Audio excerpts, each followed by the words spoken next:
I watched Fury Road the night before I saw Furiosa, and maybe that was a mistake. With so much of the last movie fresh in my mind, I couldn't help but shake the glaring comparisons. I grew up with the Mel Gibson Mad Max movies, with my favorite by far being The Road Warrior. It was exactly what a Mad Max movie felt it should be. A wandering warrior sucked into a conflict, fighting for the people he at first had no care for. It was tight, focused, and didn't dwell too long on the details. It existed in a moment of time in a savage corner of the wasteland, and told the story and spectacle it needed to without belaboring the point.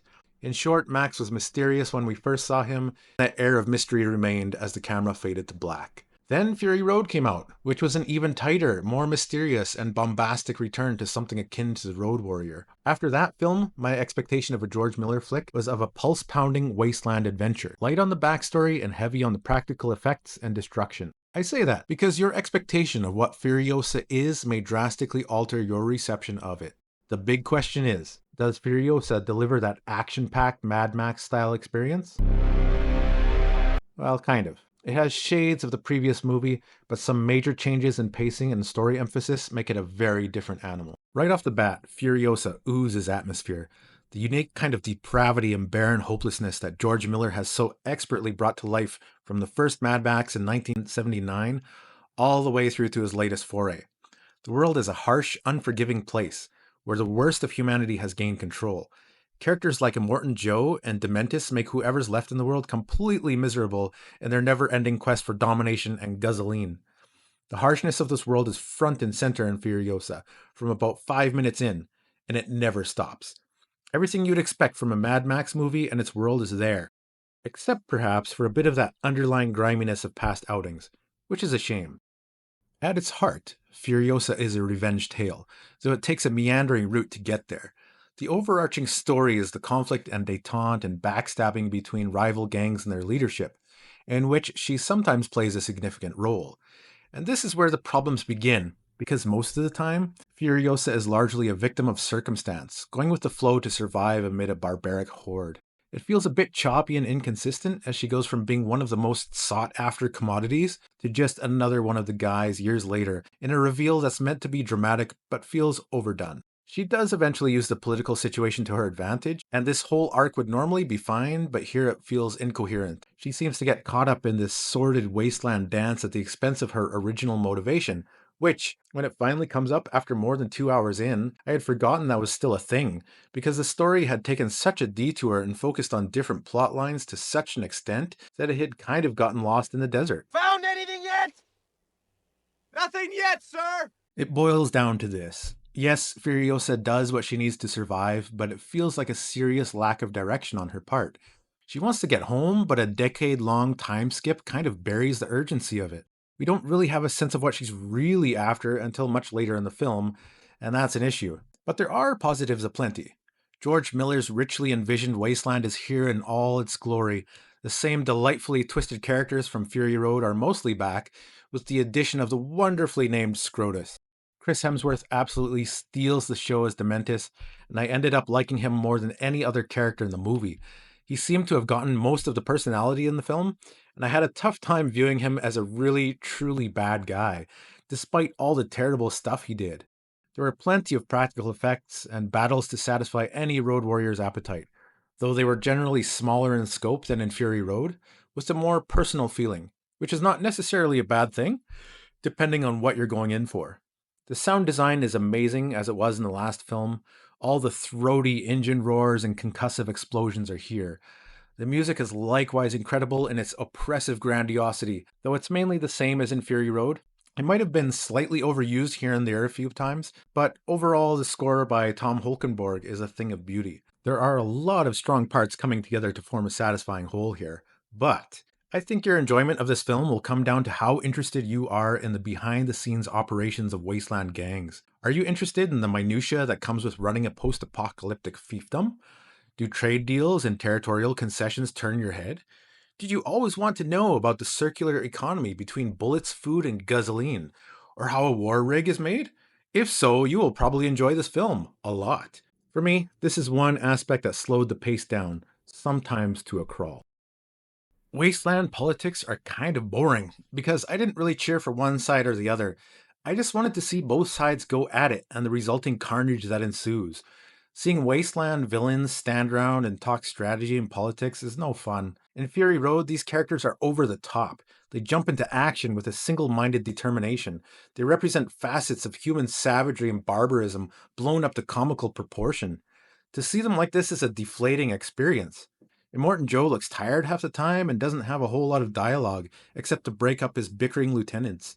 To be honest, I like Dementis and his crew a little more, but they're all equally dislikable, and that's the problem. I know this is all going to end up in a big war, so why is it taking so long? You feel every minute of that 2.5 hour runtime. Another disappointment is that Furiosa felt flat as a character with little to no arc. She starts out resourceful and capable as a child, is resourceful and capable in the middle, and is still resourceful and capable at the end, stoic throughout. Compare that to Conan's arc in Conan the Barbarian, which has a similar causal event, but he goes from being a largely innocent child to a fighting machine in the way that at least makes it believable enough. Furiosa is overtly badass with no sign of learning the trade. One moment she's hiding for her life, seemingly afraid. The next she's kicking ass like a ninja, better than Max Rockatansky ever could, within the same scene. You just have to accept that somewhere, sometime off screen, she learned to be a cold and ruthless killer. The difference between Max in Fury Road, at least, and Furiosa is that he was an unknown element. We don't know his background, discounting the earlier films, so it's a lot easier to buy into his character. He's kind of a blank slate. We're with Furiosa from about age 12 to 22, and it's never shown how she learned to fight with such extreme skill and fearlessness. It also doesn't help that Anya Taylor-Joy weighs about 80 pounds amid a horde of buff and mentally unbalanced savages. I know she's the main character, and some suspension of disbelief is required, but some kind of progression would have helped. This kind of character is a common trope of late, and one that does a disservice to character development and storytelling in general. I'm tired, Pops. I hope you like shots like this, or this, because that's mostly what you get from her the entire movie. Even the childhood version for the most part.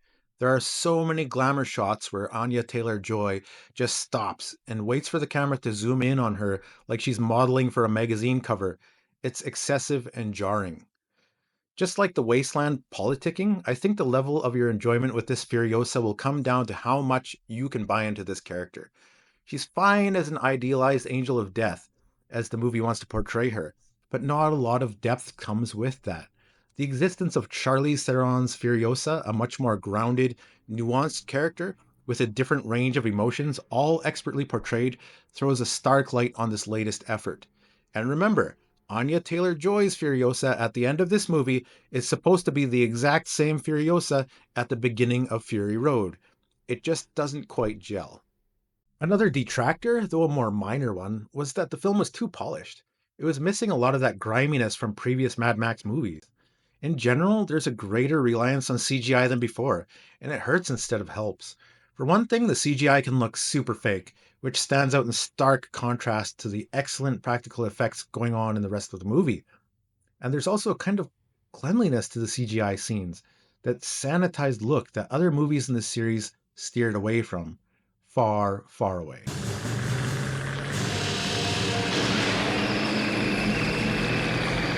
That sanitized feeling carries over into some of the battles, which lacked a bit of that organic chaos that was always there in the previous outings. Not to say that there weren't some awesome sequences like one with Chris Hemsworth front and center, but you won't get something as epic in scale as the big final battle in Fury Road with the polecats flying about and Rictus ripping an engine block out of a car. Maybe that's a good thing in a way because Furiosa might have felt too derivative, but I was expecting a huge dust up between two massive wasteland gangs, which never manifests outside of a montage. All that promise of crunchy, juicy action is glossed over in favor of Furiosa's quest for revenge. It's a story decision that I totally understand, but boy does it feel out of left field. This isn't like some wasteland version of I Spit on Your Grave, where the whole focus of the movie is revenge. It's more like, hey, we've got to wrap this up now, and the whole story is really about this. Yes, the groundwork is laid for her motivation early on, but the next 10 years or so of her life are spent doing other things. When it switches gear to this plotline, the whole thing seems disconnected.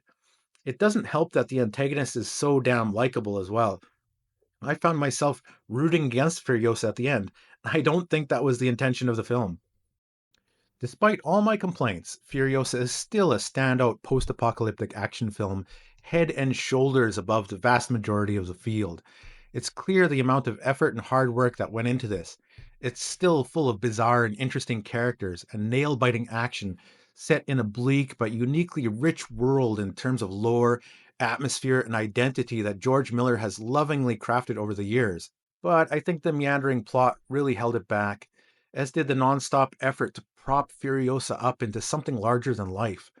Frankly, Charlize Theron's portrayal was much more interesting and convincing, with far less screen time to accomplish it. In a world without Fury Road, I might have gone a bit easier on this one, but it does exist. And as the lead into that movie, with several of the same characters and settings, inevitable comparisons are going to be made.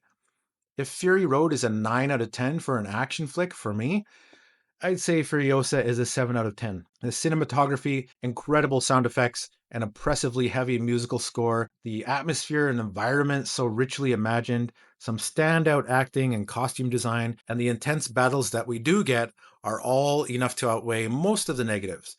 But still, some of those negatives, like the jerky pacing, at times downright boring or out of place dialogue, scenes that drag on for too long, the lack of focus on a tight narrative through line, and the lack of connection with the central character do take their toll. Well, that's it for me. Let me know if you agree or if you think I'm as mad as Max. If you like what you saw, maybe click a thumb and subscribe for more. I hope this hasn't been boring for you.